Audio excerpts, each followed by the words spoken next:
하나님 아버지, 오늘도 하나님 앞에 나와서 하나님의 말씀을 생명으로 듣고 복으로 소유하며 그 말씀이 우리의 믿음이 되어지기를 원합니다. 믿음 있는 자들이 말씀에 순종하여 행한 모든 일에 약속하신 복으로 갚아 주시옵소서. 오늘도 믿음으로 헌금하여 싸우니 그 믿음을 반드시 기억하여 주시옵시고, 주께 드린 것과 마찬가지로 마음과 생각도 주께 드려 하나님의 마음과 생각을 품는 회개에 성공한 우리 모두가 되도록 도와주시옵소서. 예수님의 이름으로 기도하였습니다. 아멘. 하나님의 말씀은 사도행전 15장 12절에서 21절까지 말씀을 함께 같이 합독하겠습니다.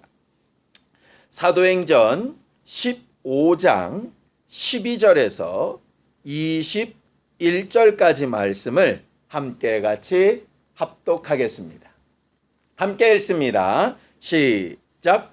온 무리가 가만히 있어 바나바와 바울이 하나님께서 자기들로 말미암아 이방인 중에서 행하신 표적과 기사에 관하여 말하는 것을 듣더니, 말을 마침에 야고보가 대답하여 이르되, 형제들아 내 말을 들으라.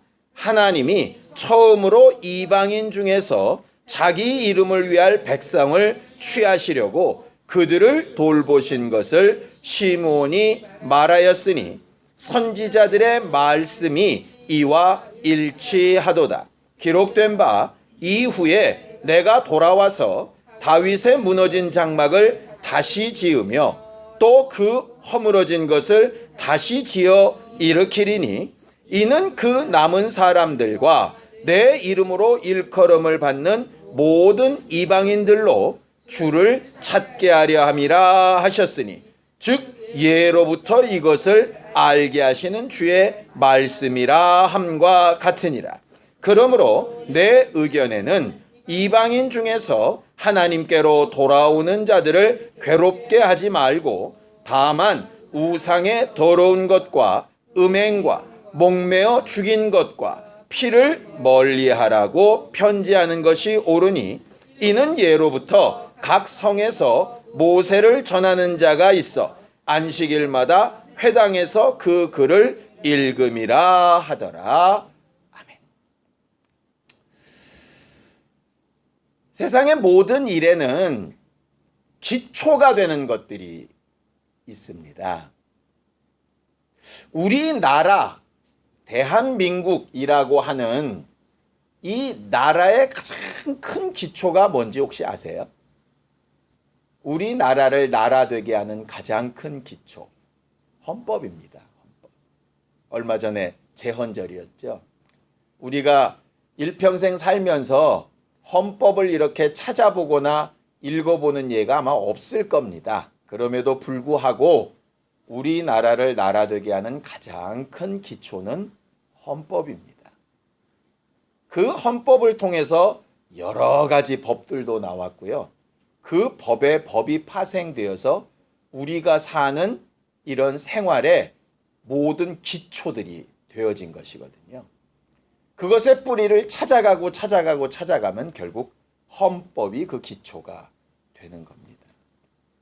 그 헌법을 어떻게 해석하느냐, 어떻게 기억하느냐, 어떻게 사용하느냐 하는 것의 문제가 굉장히 중요하지요. 그런데 이게 법으로도 잘 판단이 안 되는 것들이 있습니다. 법을 미처 만들지 못하면 이게 판단이 안 되잖아요. 그래서 그 법보다 더 기초가 되는 게 하나 있습니다. 그게 뭐냐 하면 양심입니다. 양심. 법이라고 하는 것은 양심을 모아서 규칙을 만들어 놓은 것이거든요. 그래서 성경도 얘기하는 겁니다. 율법이 신앙의 가장 큰 기초인데, 그 율법이 없을 때에는 뭐가 기초가 되냐? 양심이 율법이 된다. 이렇게 되어져 있어요. 세상에 가장 기초가 되는 건 법이고요. 그 법은 모든 판단의 기준이 됩니다. 법으로도 안 되는 것이라면 양심이 기초가 되어서 그 양심이 판단의 기준이 됩니다. 신앙에도 마찬가지입니다.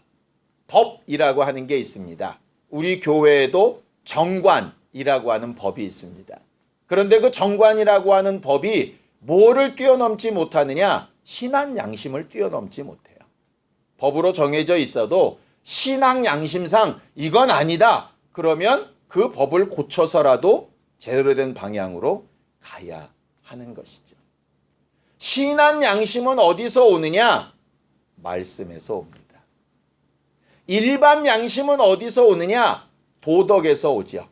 과거 조상 때로부터 배워온 것에 기인합니다. 그래서 어떤 문제가 벌어지느냐? 어떤 시대에 사느냐에 따라서 양심이 달라지는 거예요. 양심이. 그래서 조선시대 때 살고 있는 사람의 양심과 현재를 살고 있는 사람의 양심이 다릅니다. 왜냐하면 살아온 방식과 용납되는 한계가 달라지기 때문에 그래요.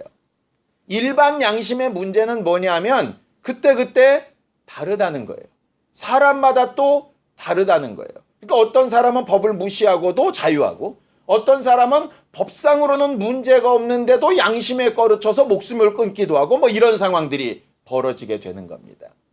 신한 양심은 각각 개별적으로 아무 데서나 들은 것이란 뜻이 아니고요. 신앙이라는 말 자체가 가장 큰 기초를 말씀으로 해놓는 것이에요. 그래서 이렇게 얘기하죠. 믿음은 들음에서 나오고 들음은 그리스도의 말씀으로 말미암는다라고 이야기합니다. 그 말은 잘 들으면 믿음이 거저 생긴다 이 말이 아니라 믿음의 근거는 뭐여야 되느냐? 말씀이어야 한다 이 말이에요. 창조의 근거도 말씀이지요. 구약의 율법도 근거가 말씀입니다. 우리를 구원하러 오신 예수도 말씀이 육신이 되어 오셨다라고 그 근거가 말씀인 것을 가르치고 있습니다. 우리가 듣고 은혜 받은 복음도 복음의 말씀이지요. 저희가 여러분들 앞에서 하는 하나님의 마음을 전하는 이것도 소위 말씀입니다. 그래서 신앙생활, 신앙 양심, 교회가 되려면 가장 기초적이고 가장 중요한 것이 뭐냐면 말씀이냐 아니냐. 하나님의 말씀이냐 아니냐. 이게 사람의 말이냐.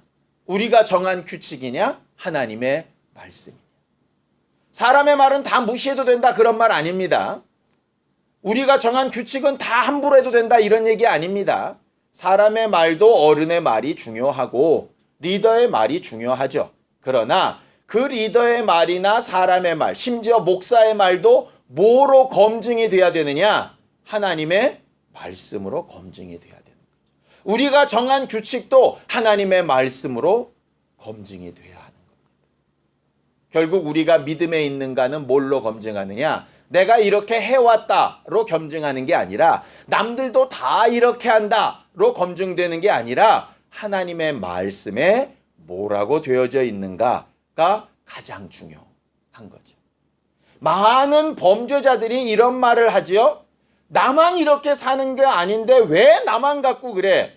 쟤도 그러고 다 그런데 물론 그럴 겁니다. 그 사람 말고도 똑같은 죄를 저지른 사람이 엄청나게 많을 거예요. 그런데 남들이 다 그러니까 괜찮아 이렇게 판단하는 게 아니라니까요.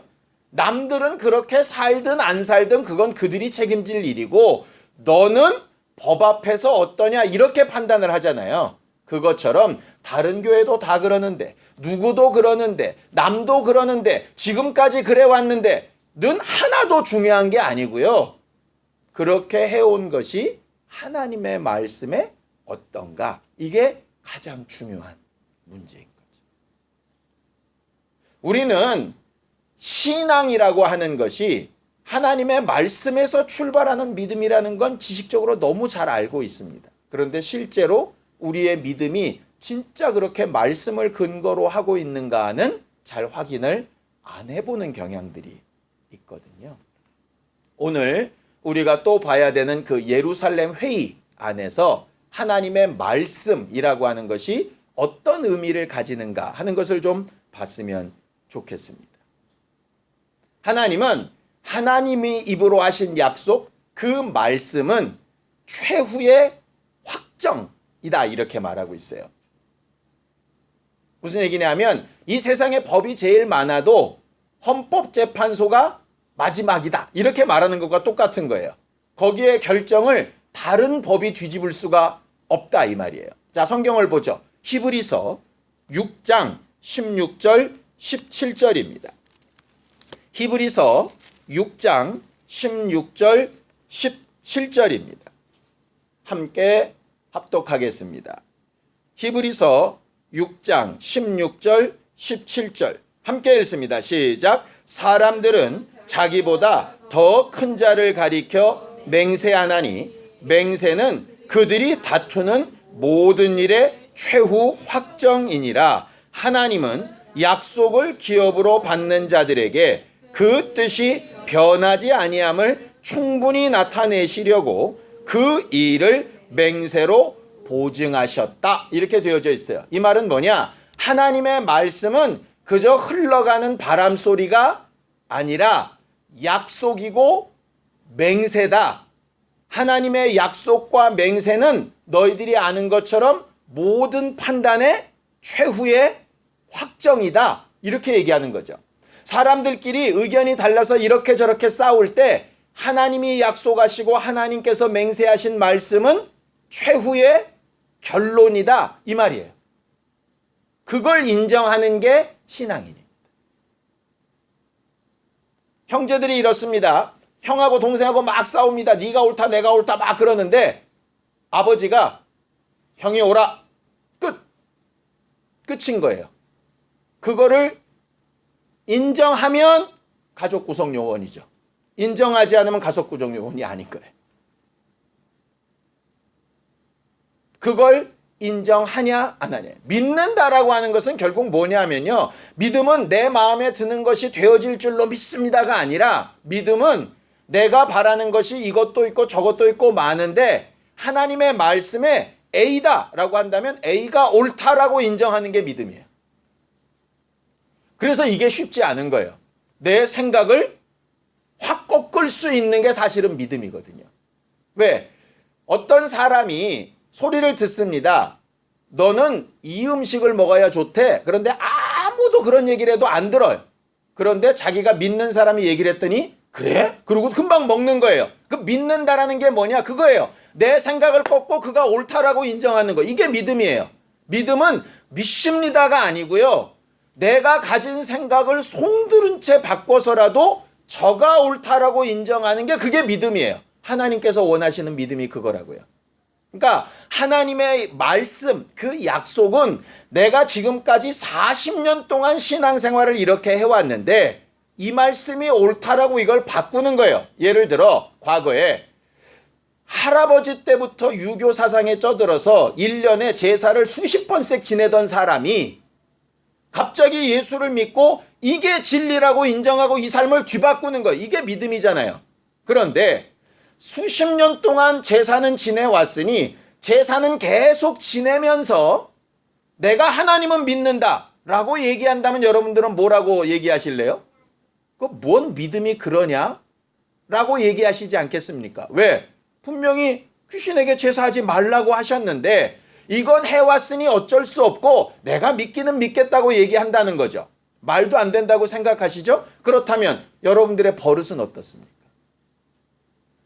여러분들이 지금까지 추구했던 최고의 가치는 어떻습니까? 여러분들이 스스로 옳다 했던 건 어떻습니까?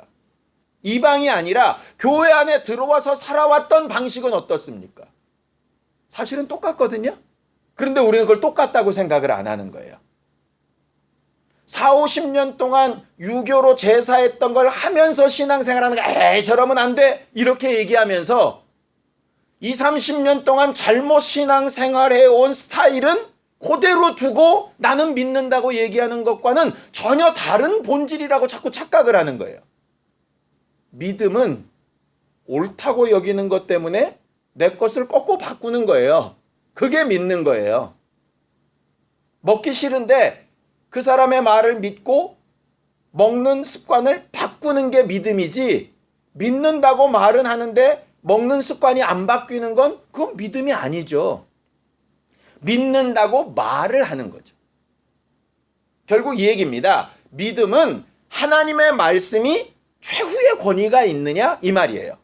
내가 원하든 원치 아니하든 그 말씀이 최후의 권위로 네게 존재하고 있는가? 라고 하는 거죠. 그래서 하나님은 무슨 일을 하든지 그냥 하시지 않고 하나님의 마음과 생각을 말씀으로 미리 가르치시고 일하시는 분이라고 성경은 말을 합니다. 자, 아모스서 3장 7절입니다. 아모스서 3장 7절입니다. 함께 합독하겠습니다. 아모스서 3장 7절입니다. 함께 합독합니다. 시작. 주 여호와께서는 자기의 비밀을 그 종 선지자들에게 보이지 아니하시고는 결코 행하심이 없으시리라. 하나님은 그래서 하나님 자신 어떤 현상, 어떤 결과 이전에 항상 뭘로 가르치시냐면 말씀으로 먼저 가르치시는 거예요. 그래서 아직 일이 일어나기 전에 말씀을 믿는 자를 믿음이 있다라고 말하는 거죠. 그러니까 도마에게 얘기하시는 겁니다. 손가락 넣어보고 보고 믿었으면 좋겠다. 그런데 누가 복되냐? 보지 않고 말씀으로 먼저 믿는 자가 복되다라고 이렇게 얘기하는 거죠. 눈으로 보여지는 것, 손에 잡히는 것 물론 필요합니다. 그러나 더 중요한 것은 뭐냐 하면 미리 알리신 말씀이 내 판단의 기초가 되는 거예요. 많은 사람들이 상황이 좋아지면 복받았다고 생각을 합니다. 그런데 과연 진짜 이 상황이 좋아진 게 복인가는 뭘로 검증이 돼야 되느냐? 말씀으로 검증이 돼야 된다는 거예요. 뭐냐? 상황이 좋아진 게 하나님의 약속대로 된 복일 수도 있고 하나님의 약속과 전혀 상관없는 어쩔 때는 반대로 원수가 가져다 주는 시험일 수도 있는 거죠. 잘못된 일이 내 마음에 들지 않는 일이 이게 과연 저주냐 복이냐 뭘로 검증이 돼야 되느냐? 말씀으로 검증이 돼야 되는 거예요. 말씀이 그러하다면 내 마음에 들지 않아도 이건 복이 맞습니다. 그런데 말씀이 그렇지 않다면 이건 반드시 고쳐야 되는 부분인 거죠. 근데 우리는 대부분 어떻게 판단을 했느냐? 말씀이 기준이 아니라 내 소원함이나 내 생각이 기준이 돼가지고 내 마음에 들면 복이고 내 마음에 들지 않으면 저주라고 생각을 하는 거예요. 이 부분이 믿음에서 많이 어긋나게 되어진 겁니다.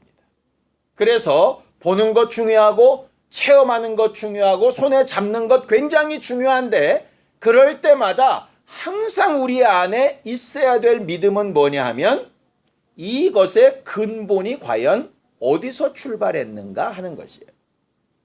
예수께서 제자들 가운데 굉장히 칭찬했던 제자 한 명 있습니다. 나다나엘이라고 하는 제자죠. 빌립이 예수를 전하러 가서 나다나엘에게 얘기합니다. 성경에 기록된 수많은 이적을 일으키는 진짜 메시아가 나타났다고. 그러면서 예수를 막 전합니다. 그때 나다나엘이 뭐라고 얘기합니까? 그 사람이 병 고치는 것도 알겠고 가난한 자들을 구원하는 것도 알겠고 지금까지 보이지 않았던 수많은 역사와 능력이 나타나는 것도 알겠는데 문제는 뭐냐? 성경 어디에도 나사렛에서 메시아가 나온다는 걸 내가 본 적이 없다. 그런데 내가 어떻게 따라가냐? 이렇게 얘기하는 거예요. 그러니까 빌립이 얘기하죠.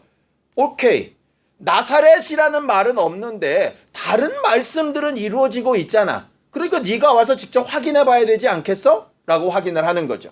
그러니까 나다나엘은 가보는 겁니다. 왜? 말씀에 기록 안 된 부분도 있고 기록된 부분도 있으니까 이게 어느 게 맞는지를 확인해 봐야 되지 않겠어요? 확인하러 왔을 때 예수가 나다나엘에게 한 말이 저는 참 이스라엘 사람이다. 진짜 하나님과 언약 관계에 있는 사람이다. 이스라엘이 뭡니까? 야복강가에서 하나님 앞에 복 달라고 난리쳐서 받은 이름 아닙니까? 진짜 복 있는 사람이다. 왜 복이 있느냐? 간사함이 없다. 이 말이에요. 자기한테 유익하다고 휙 가고 자기 마음에 안 든다고 휙 버리고 이런 게 아니라 이건 인정이 안 되고 이건 인정이 되는데 과연 뭐가 옳은지를 알아보려 온 것만이라도 저는 참 신앙인이다 라고 얘기하는 거죠. 그리고 그 뒤에 기록되어져 있지 않지만 분명히 예수는 자신에 대해서 이렇게 말씀하셨을 거예요. 예수는 나사렛에서 나신 분이 아니라 어디서 나신 분이에요? 베들레헴에서 나신 분이에요. 그랬을 때 아마 나다나엘은 분명히 자기 의심의 해결을 봤을 거예요. 결국 믿음은 뭐냐?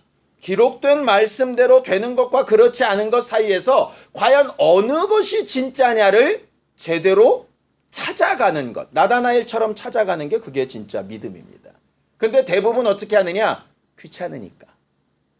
바쁘니까. 생각하고 고민하기 싫으니까. 10개 중에 2-3개 맞으면 대충 옳다고 넘어가는 거예요. 정확하게 판단하려고 하지 않는 거예요. 말씀이 그러한가 해서 알아보려고도 하지 않는 거예요. 그냥 현상이 나타나면 옳겠거니 생각하는 거예요. 내 마음에 들면 이게 좋은 길이거니라고 그냥 인정하는 거예요. 그렇지 않습니다. 성경은 분명히 각각에게 뜻하신 바가 다르죠. 이 사람에겐 좋은 일이 내게는 좋지 않은 일일 수 있습니다.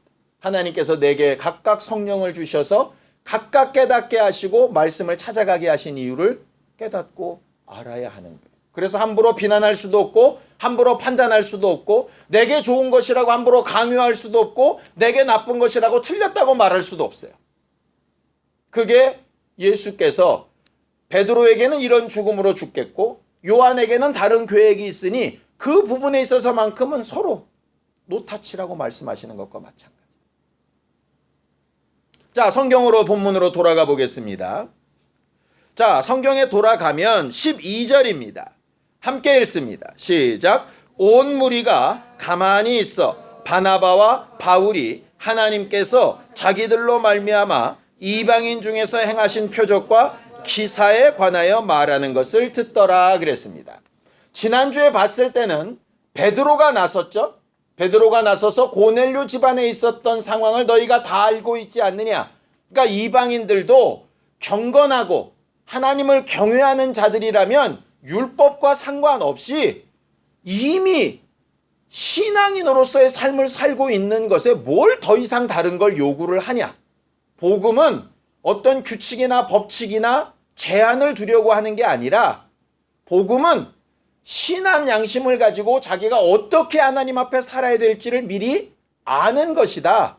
그러니 굳이 거기다 율법을 들이밀 필요가 없다라고 얘기한 게 지난주였어요.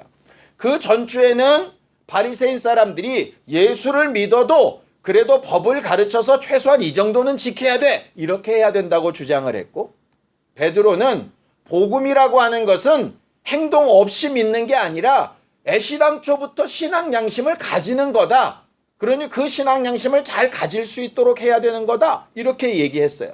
오늘은 바울과 바나바가 자기들에게 있었던 과거의 사건들을 통해서 이방인들이 율법과 상관없이도 얼마나 예수를 잘 믿고 얼마나 많은 이적을 체험하고 얼마나 많은 역사들을 이루었는가 하는 것들을 막 가르치는 거예요. 사람들이 다들 보여지는 현상, 사람들의 말, 사람들의 주장 이런 거에 어떤 것이 옳은지 몰라서 그냥 잠잠히 있었어요. 각각 생각들은 있었겠죠.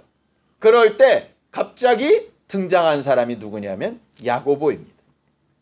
이 야고보는 요한의 형제 사도 야고보 아닙니다. 사도 야고보는 이미 죽었습니다. 목 잘려서 죽었고요. 이 야고보는 예수님의 동생 야고보입니다. 예수님이 처음에 공생애 하실 때 예수 미쳤다고 잡으러 왔던 사람입니다. 예수에게 너 그렇게 잘났으면 예루살렘 가서 떠들지 왜 나사렛 동네에서만 이렇게 떠드냐고 막 비난했던 사람입니다. 그런데 예수 믿고 성령을 체험하고 예루살렘 교회 담임 목사가 됐던 사람이 야고보예요. 이 야고보가 뭘 썼느냐? 야고보서를 썼습니다. 그러니 야고보의 기본적인 메시지 형태가 뭐였을 것 같습니까? 행위에 있어야 된다. 믿음만 갖고 안 된다. 이런 겁니다. 아마도 바리새파 사람들의 입장에서 야고보가 딱 섰을 때 드디어 우리 편이, 왜냐? 베드로도 저쪽 편 같고 바울과 바나바도 저쪽 편 같은데 야고보가 우리 편을 들어주면 이게 팽팽할 것 같거든요. 야고보가 딱 일어나서 니들 말을 다 들었는데 내가 가장 중요한 것 하나를 얘기할게 라고 얘기를 하는 거예요. 뭐냐? 고넬료가 어떻게 변화받았는가? 굉장히 중요한 얘기지만 그게 기초적인 판단 아니야. 바울과 바나바가 얼마나 대단한 역사를 이루었고 얼마나 많은 교회를 세웠는가? 참 중요하고 좋은 일이지만 그것도 가장 중요한 기초적인 판단이 아니야. 뭐가 기초인 줄 알아? 이 상황에 대해서 하나님은 과연 뭐라고 말씀하셨는가를 내가 생각해 봤다. 그랬더니 과거에 약속하신 대로 미리 말씀하신 것이 있더라 라고 하는 거예요. 아까 우리가 읽었던 아모스서에 그 말씀이 있어요. 자, 우리가 아까 읽었던 그 본문을 먼저 읽어봅시다. 사도행전 15장 16절에서 18절입니다. 함께 읽습니다. 시작. 이후에 내가 돌아와서 다윗의 무너진 장막을 다시 지으며 또 그 허물어진 것을 다시 지어 일으키리니 이는 그 남은 사람들과 내 이름으로 일컬음을 받는 모든 이방인들로 주를 찾게 하려 함이라 하셨으니 즉 예로부터 이것을 알게 하시는 주의 말씀이라 함과 같으니라. 고넬료가 변화를 받았기 때문에 이방인도 괜찮다가 아니라 바울과 바나바가 수고해서 많은 교회가 세워졌으니까 이방인도 괜찮다가 아니라 하나님이 미리 예부터 말씀하신 그때에 과거 다윗의 때에는 이방인과 상관없이 유대인들만 가지고 역사를 하셨던 그 하나님이 다시 성전이 세워지고 회복되어질 때에는 이방인들도 함께 할 거라고 미리 약속을 해놓으셨더라. 하나님이 그렇게 약속하셨는데 우리가 뭘 여기서 왈가왈부하냐? 이렇게 얘기를 하는 거예요. 그렇죠? 이게 아모스서 9장 11절 12절에 나온 말씀이에요. 그런데 재미있는 것 하나를 발견했어요. 아모스서 9장 11절 12절이 이 구절과 똑같으냐? 문제는 똑같지 않다는 데 문제가 있어요. 성경을 좀 볼까요? 아모스서 9장 11절 12절입니다. 아모스서 9장 11절 12절입니다.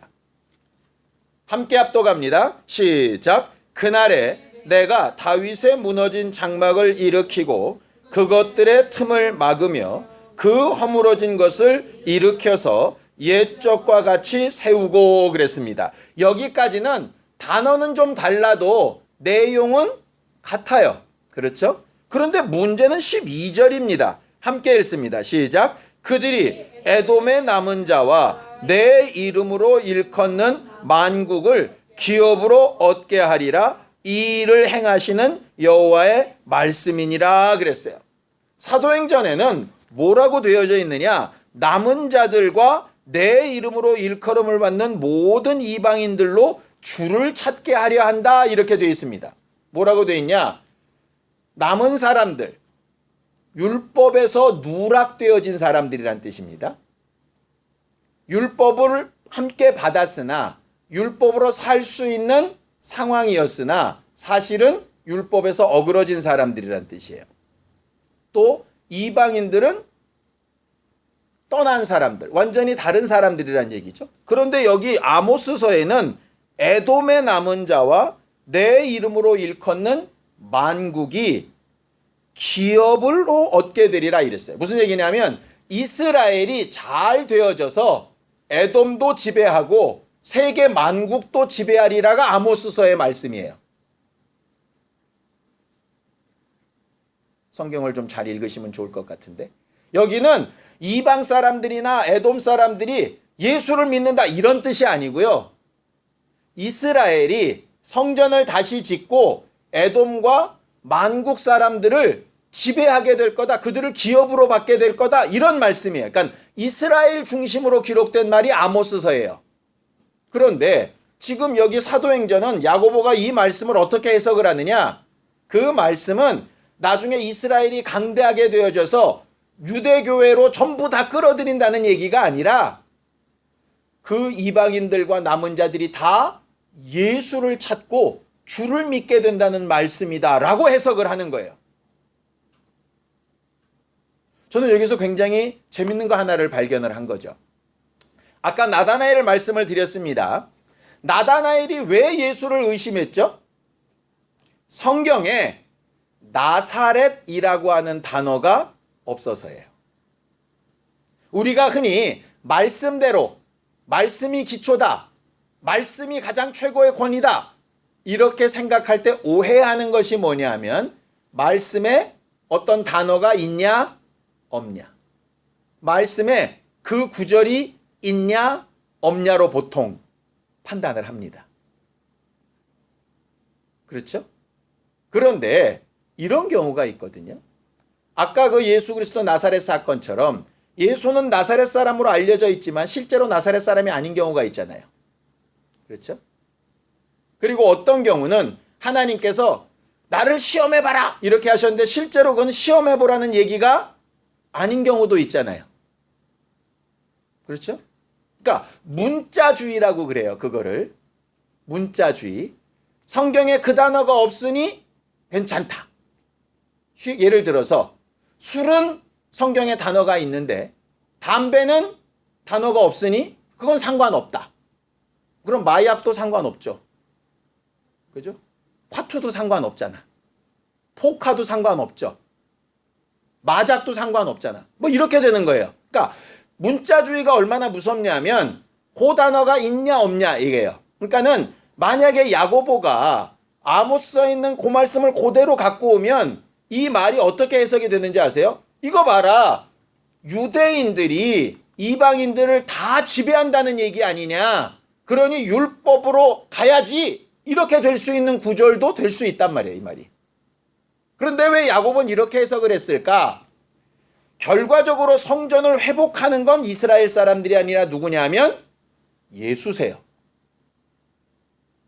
그렇죠?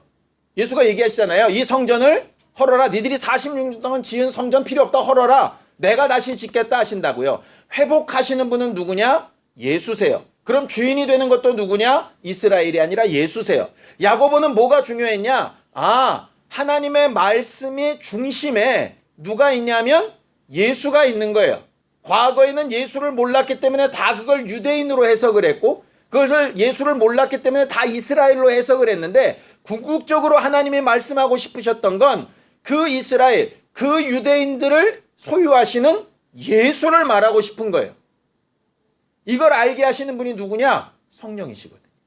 그러니까 성경은 문자 자체도 물론 중요한데 문자에 있다고 누가 목매어 죽었다 그래서 나도 목매어 죽어야 되는 건 아니잖아요. 그거는 그러지 말란 얘기잖아요. 그 뜻은 뭘 가지고 해석을 해야 되냐면 예수로 해석을 해야 되는 거예요. 그게 예수께서 하신 이 말씀이에요. 너희가 영생을 얻는 줄 알고 성경, 구약 성경들을 상고하는데 그 성경은 누구에 대해서 얘기하는 거라고요? 나에 대해서 얘기하는 겁니다. 그러니 두 가지가 필요한 겁니다. 성경 중심이라고 할 때에는 성경 구절도 중요하고 그 구절을 예수와 어떻게 연결시킬까도 중요한 거예요. 그러니까는 성경 자체도 중요하고 해석도 중요한 거죠. 근데 자칫 잘못하면 성경주의로 가면 문자주의로 가는 게 쉬운 거예요. 해석으로만 가면 어떤 영감주의로 가서 어떤 목사가 그럴듯하게 얘기를 하면 다 그렇다고 속아버리는 거예요. 이 두 가지를 성도들이 다 갖고 있어야 되는 거예요. 그게 성경 중심인 거예요.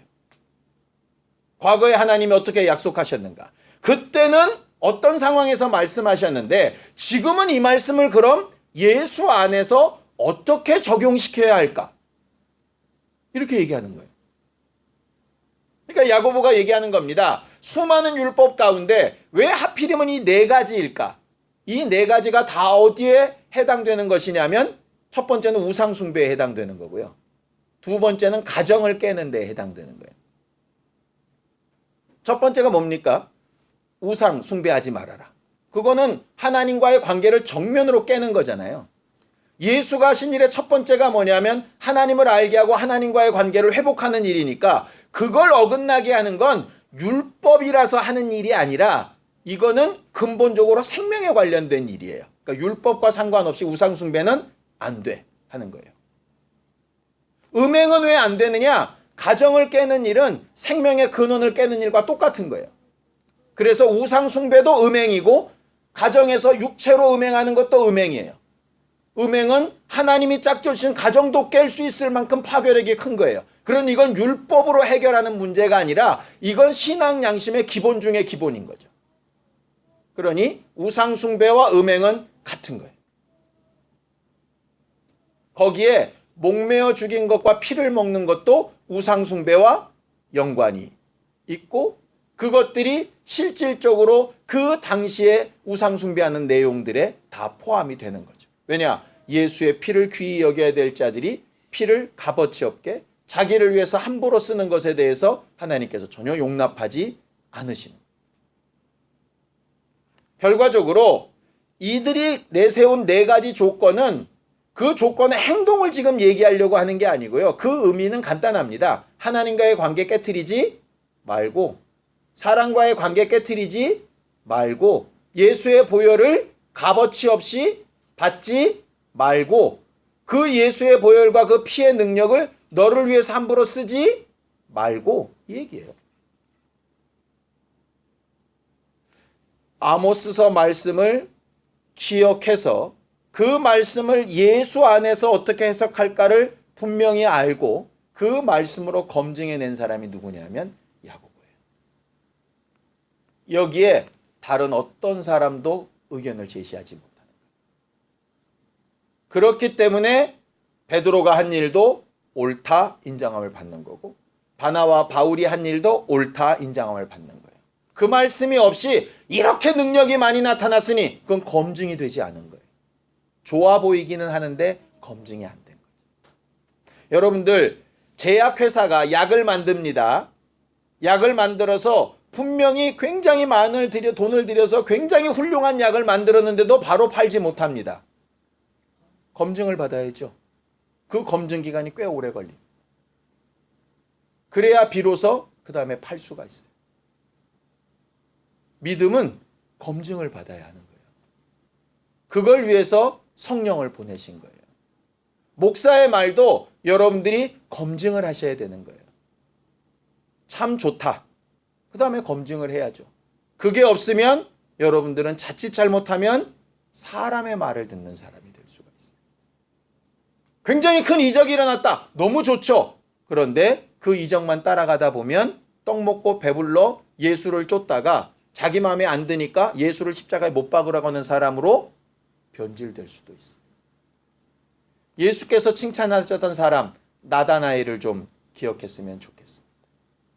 재밌는 것은 예수님의 동생 야고보는 예수님 생전에는 더럽게 속삭이는 인간이었다는 거예요.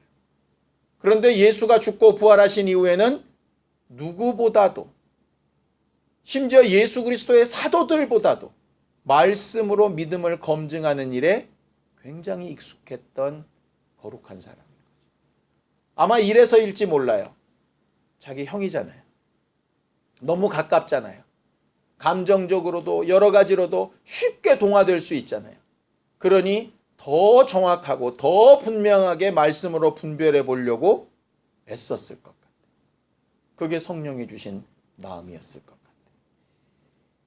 우리가 믿음을 가졌다라고 하는 분명한 사실을 우리가 좀 제대로 알고 신앙생활할 수 있었으면 좋겠어요. 우리가 기대하고 소망하고 꿈꾸는 모든 일들이 하나님 앞에 참 믿음이 될 수 있게 되기를 예수님의 이름으로 축원합니다. 마지막으로 한 구절만 읽고 마치죠.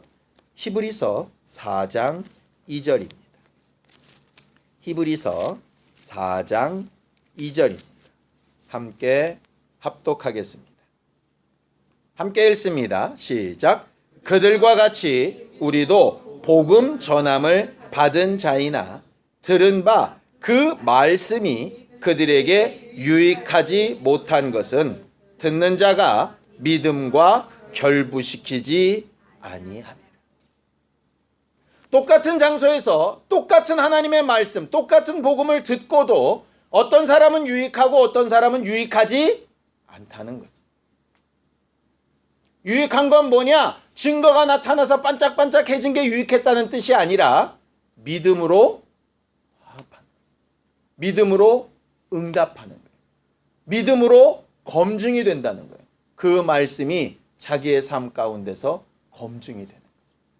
그 말씀이 내 생각을 꺾고, 그 말씀이 내 습관을 꺾고, 그 말씀이 과거의 내 모든 경험을 꺾고서라도 분명하다라고 믿는 믿음이 응답이 되어야 그것이 유익한 신앙이 되는 것입니다. 오랜 기간 동안 신앙생활한 게 중요한 게 아니라 유익한 신앙생활하는 게 중요합니다. 우리의 신앙생활이 하나님 앞에 참 유익해졌으면 좋겠습니다. 함께 같이 기도하겠습니다. 하나님 아버지, 하나님께서 우리를 도우시고 인도하셔서 오늘도 주의 말씀이 있는 자리에 함께 하시고 하나님의 음성을 듣고 믿음으로 화합하게 하심을 감사합니다. 주의 말씀이 우리의 마음과 생각을 움직이게 하여 주시고 모든 판단과 선택의 최후의 확정이 될 수 있도록 성령으로 감동하여 주시옵소서. 기록된 말씀을 읽고 듣고 보며 배우는 것과 그 말씀을 성령을 통하여 제대로 해석하고 적용하며 순종하여 따르는 일에 힘쓰고 애쓰는 거룩한 교회들이 되어져 가도록 우리 모두를 축복하시고 도와주시옵소서. 그리하여서 우리의 믿음이 반드시 주의 말씀으로 잘 검증된 교회가 되게 축복하여 주시옵소서. 이제는 우리 주 예수 그리스도의 은혜와 하나님 아버지의 극진하신 사랑과 성령님의 감동하시고 함께 하시는 분명한 증거가 말씀으로 우리의 믿음을 검증받기 원하며 돌아가는 모든 사람들 위해 이제로부터 영원까지 함께 있을지어다. 아멘.